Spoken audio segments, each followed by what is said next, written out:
የከተማይቱ ሊቀ ጳጳስ ላድርገው ብሎ አሰበ። ሄራክሊስ የመጣ ኪስኪስ ከምትባል ሀገር ነው። የኪስኪስ ጳጳስ ነው።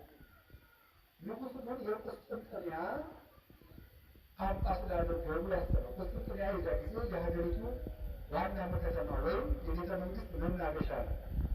ወደዚህ ላንጣው ብሎ አሰበ። እሺ ብሎ ሲሾመው የሀገሪቱ ተወላጅ ሊቃውንት ግን ምን ብለው መከሩ? እንዴ በሀገራችን እንደ ሰው ጠፍቶ ነው ከኛ የተወለደ የሰው ሀገር መጥቶ ሚሾምብን አሉና ይህንን ባህልና አፍርሰው ሌላ ጳጳስ ሆኑ። እሱ መንፈቅ ሳይሞላው ዓመት ሳይሞላው ተቀሰፈ፣ ሞተ። ተመልሶ ሄራክሊስ ወደ መንበሩ መጣ። ምን ላትፈልግ መሰለች? አሁን የሀገራችን ልጅ እያለ የሰው ሀገር የሚሾምብን አሉ። እግዚአብሔር ግን ሀገር አለው የለው? የለው። እግዚአብሔር እናንተ ይሄ የኛ ሀገር ይሄ የነገድ ሀገር የምትሉ ከሆነ ተናፈቀች ክርስቶስ ተከፈለ በብኛ አለ ክርስቶስ ክርስቶስ ተከፈለ በብኛ ቅዱስ ዮሐንስ አፈወርቅ እንዲህ ያለውን አንቀጽ ሲናገር አንድ ሰው አንዱን ንጉሥ እወድሃለሁ ቢለውና የንጉሡን ዙፋን በመጥረቢያ እየቆራረጠ በየቦታው ቁራጩን ቢጥለው ይህ ሰውዬ ንጉሡን ያከብረዋል አያከብረውም?